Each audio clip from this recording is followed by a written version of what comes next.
Good morning friends, मैं हूं प्रशांत ठाकुर। आप देख रहे हैं हमारे एजुकेशन प्लेटफॉर्म बायो वर्ल्ड को। आप लोगों का बहुत स्वागत है हमारे इस एजुकेशन प्लेटफॉर्म बायो वर्ल्ड पर। कैसे हैं आप लोग बताएंगे। उम्मीद करता हूं बहुत ही अच्छे होंगे, सुरक्षित होंगे और अपने बेहतर ढंग से अपनी पढ़ाई को कर भी रहे होंगे। आज मैं पढ़ाने वाला हूं आप लोगों को बायोलॉजी। और लास्ट क्लास में हमने आप लोगों को सहायक ग्रंथियों सहायक नलिकाओं तक पढ़ा दिया था। आज मैं आप लोगों को सहायक ग्रंथियों के बारे में पढ़ाऊंगा। ये 12th क्लास का चैप्टर नंबर 2 ह्यूमन रिप्रोडक्शन यानी मानव जनन चल रहा है। ठीक है, तो चलिए आज से वहीं से शुरू करते हैं क्लास को जहां मैंने लास्ट क्लास में छोड़ा था। ठीक है, तो हेडिंग डालेंगे सबसे पहले सहायक ग्रंथियां।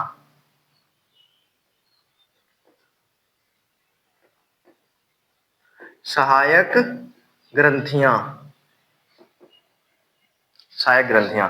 देखिए, मैंने आप लोगों का जो मेल रिप्रोडक्टिव सिस्टम का जो डायग्राम बनवाया था, पहले थोड़ा उसको समझेंगे, अन्यथा आप लोगों को ये चीज समझ में बिल्कुल नहीं आएगी। पूरा नहीं बनाएंगे, बस थोड़ा समझाने के लिए।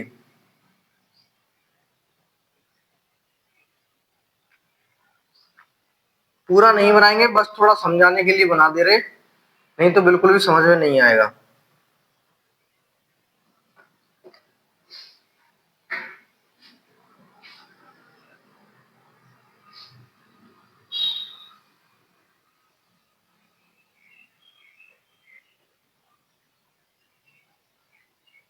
हम ऐसे ही बना दे रहे हैं, आप लोगों को ये कॉपी में नहीं बनाना है, सिर्फ समझने के लिए बना दे रहे हैं। ठीक है,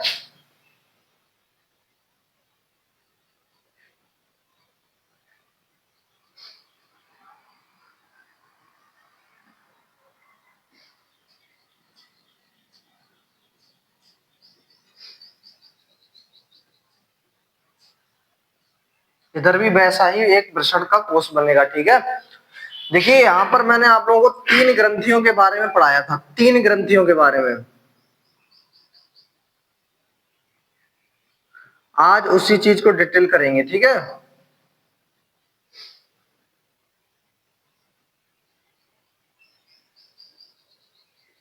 ठीक है, ये मैं आप लोगों को 3 ग्रंथियां पढ़ा चुका हूं। ठीक है, कितनी? 3 ग्रंथियां।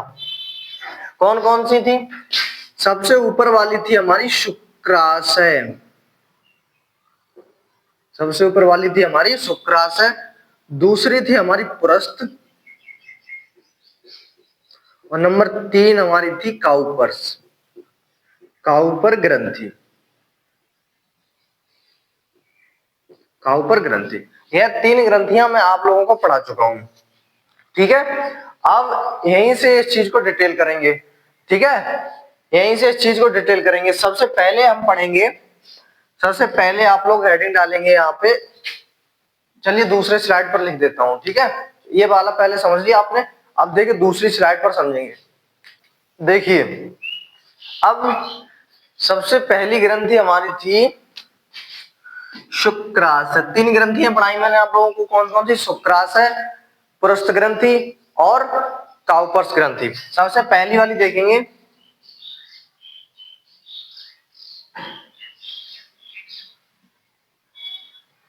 शुक्राशय ग्रंथि। ठीक है, सबसे पहले कौन सी देखेंगे? शुक्राशय ग्रंथि। यह देखिए, यह पुरुष में, यह पुरुष में एक जोड़ी होती है। एक जोड़ी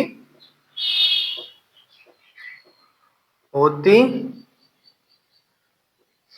है, एक जोड़ी होती है। ठीक है, देखिए जो मेल्स में जो टेस्टिस मुक्त करते हैं वो होते हैं हमारे स्पर्म यानी शुक्राणु। ठीक है, अब जब निषेचन होता है तो हमें वीर्य की आवश्यकता होती है, यानी कि सीमन की आवश्यकता होती है। तो अभी तो यहाँ पर सिर्फ क्या बना है? शुक्राणु। अब इनको वीर्य कैसे बनाना है वो चीज देखिए। शुक्राशय जो होता है एक द्रव्य मुक्त करता है। शुक्राशय द्रव 60% से 70% यह मुक्त करता है। द्रव 70% मुक्त करता है, मुक्त करता है। क्या करता है, 60 से 70% द्रव मुक्त करता है। देखिए शुक्राणु plus seminal plasma, seminal plasma और शुक्राणु, यह दोनों मिलकर क्या बनाते हैं, यह दोनों मिलकर ही वीर्य बनाते हैं, स्पर्म बनाते हैं। समझ में आई बात। तो क्या क्या करते हैं मुक्ति, 60 से 70% मुक्त करते हैं, तब जाकर कहीं वीर्य बनता है। यह सेमिनल प्लाज्मा मुक्त करता है, सेमिनल प्लाज्मा मुक्त करता है। ठीक है, अब देखिए दूसरी चीज, अब इसमें एक और चीज पाई जाती है,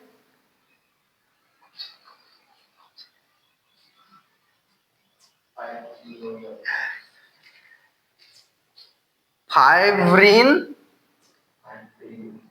फाइब्रिनोजन, फाइब्रिनोजन यह मुक्त करता है, और यह क्या करता है, शुक्राणु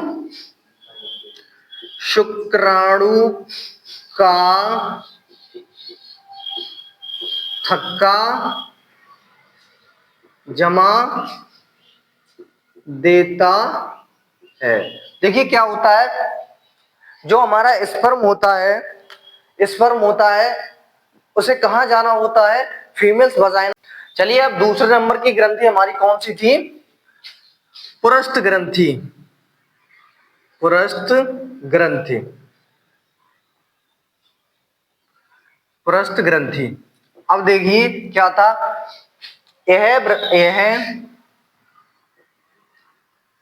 केवल एक ही होती है, एक ही होती है। जैसे शुक्राशय अभी हमने देखी थी, कितनी थी, एक जोड़ी थी, इसमें एक जोड़ी नहीं है, यह सिर्फ एक होती है। ठीक है, और दूसरे नंबर पर दूसरा पॉइंट इसी में लिखेंगे, यह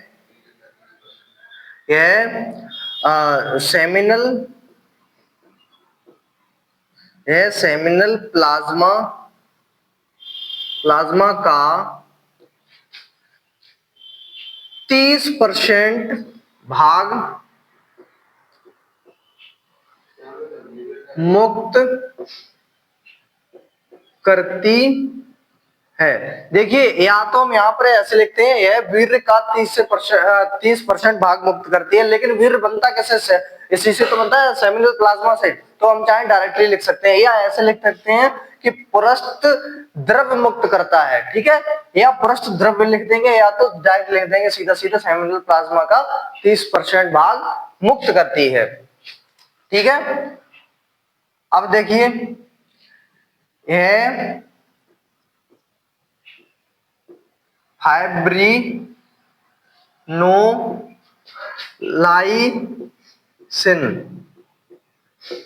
मुक्त करता है, जो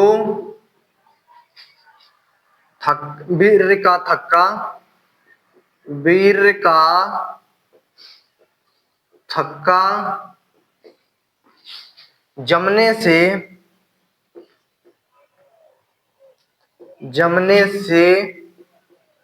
रोकता है, तथा गर्भाशय का संकुचन करता है। देखिए यह क्या करता है, वीर्य का थक्का जमने से रोकता है, और यह गर्भाशय का संकुचन करता है। संकुचन क्या मतलब होता है, गर्भाशय में गति प्रदान इसको मिल जाती है थोड़ी। ठीक है, क्या होता है, गर्भाशय में गति प्रदान करता है। और इन सब का पीएच की अगर मैं बात करूं, पीएच होता है इनका 7.3, यह पीएच होता है, ठीक है। और पीएच मेंटेन कौन करता है? सिट्रिक अम्ल। सिट्रिक अम्ल जो है पीएच को क्या बोलते हैं उसे, संतुलित करता है, संतुलित करता है, संतुलित करता है। और यह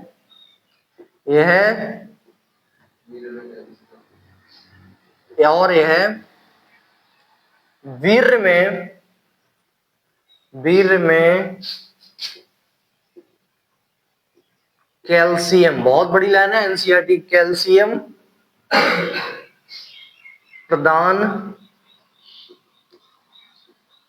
करता है। देखिए यह क्या करता है पृष्ठ ग्रंथि, यह जो है इसको वीर्य जब बन जाता है तो इसे कैल्शियम प्रदान करता है। कैल्शियम क्या करता है, जब यह वजाइना में एंटर करेगा तो क्या करेगा, इसकी जो चाल होती है उसको प्रदान करता है, ठीक है। यह क्या करता है, चलने में सहायक हो पाते हैं, यानी कि जो वीर्य का पोषण होता है शुक्राणुओं को वो क्या होता है, कैल्शियम होता है। अगर इनको कैल्शियम न दिया जाए तो यह चलायमान नहीं होंगे और ना ही फिर यह अंडाशय तक पहुंच पाएंगे, ना ही निषेचन हो पाएगा, ठीक है, ना ही भ्रूण बनेगा फिर, ठीक है। इतनी बात ध्यान में, इसका स्क्रीनशॉट लीजिए।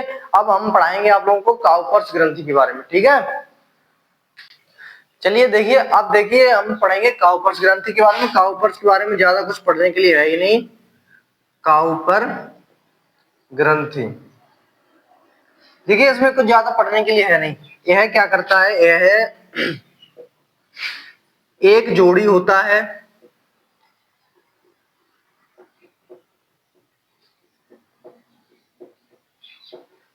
यह एक जोड़ी होता है और यह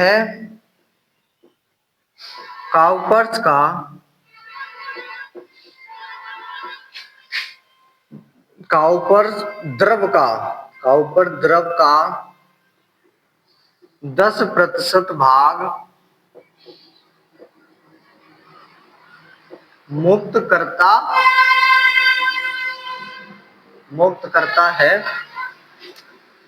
करता है,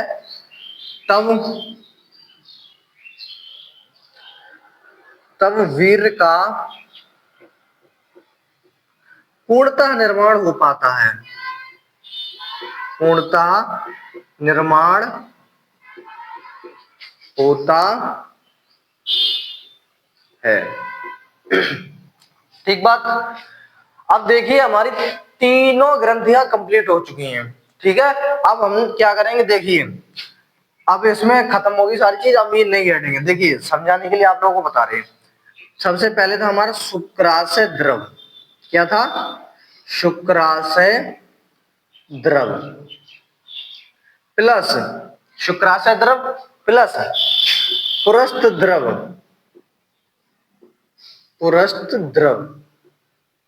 प्लस काउपर द्रव बराबर वीर्य। देखिए इसका मतलब क्या है कि यह सारे जब द्रव्य मिलते हैं तब जाकर कहीं वीर्य का निर्माण होता है। और सिर्फ द्रव ही नहीं, मैंने सब कुछ बता दिया आप लोगों को, क्या क्या यह रिलीज करते हैं और कैसे मिलता है इनको कैल्शियम, कैसे इनकी जो है गति आगे बढ़ पाती है। और यह क्षारी क्यों होता है, क्षारी इसलिए होता है क्योंकि वजाइना में बहुत सारा अम्ल भरा होता है, इसलिए क्षार और अम्ल एक दूसरे को काट सकें ताकि स्पर्म को ज्यादा नुकसान ना हो। लेकिन फिर भी जब वजाइना में लाखों करोड़ों स्पर्म जब जाते हैं तो अम्लीय होने की वजह से, वजाइना अम्लीय होने की वजह से काफी जो स्पर्म है वो मर जाते हैं। और आप लोगों को पता है अंडाशय होते हैं गर्भाशय में दो होते हैं, एक इधर एक इधर, ठीक है। तो आधे स्पर्म इधर चले जाते हैं। आप लोग ये जानते हैं कि मेंस्ट्रुअल साइकिल के दौरान, मेंस्ट्रुअल साइकिल का भी भाग आगे पढ़ाएंगे, पीरियड्स वगैरह कैसे होते हैं, ये सारी चीजें। तो यह एक महीने तक यह वाला इसमें मेंस्ट्रुअल साइकिल होता है और एक बार इसमें होता है। तो जिस भी महीने में जिस भी तरफ से मेंस्ट्रुअल साइकिल हो रही होती है उसी तरफ से जो है अंडाशय मुक्त होता है और उधर जब स्पर्म जाएंगे तब जाकर कहीं फर्टिलाइजेशन होगा। और अगर इधर चले जाएंगे आधे स्पर्म तो वो तो वैसे ही मर जाएंगे क्योंकि उधर तो अंडाशय रिलीज ही नहीं हुआ है इस बार। ठीक है, तो ये सारी चीजें हम अब आगे पढ़ेंगे। यहाँ तक मैंने आपको सारी ग्रंथियों के बारे में पढ़ा दिया है और सीमन कैसे बनता है ये सारी चीजें बता दी, सीमन बन के तैयार है। ठीक है, तो आगे इसकी प्रक्रिया हम पढ़ेंगे। सॉरी क्या बता रहे? हाँ, आज थोड़ा मौसम खराब होने की वजह से क्लास थोड़ी देर होगी, उसके लिए माफी चाहूंगा। ठीक है, और बाकी हम कल फिर से एक बेहतर लेक्चर के साथ में आप लोगों को मिलेंगे। आप लोग अपना बहुत ख्याल रखिए, मिलते हैं एक लेक्चर में कल। धन्यवाद।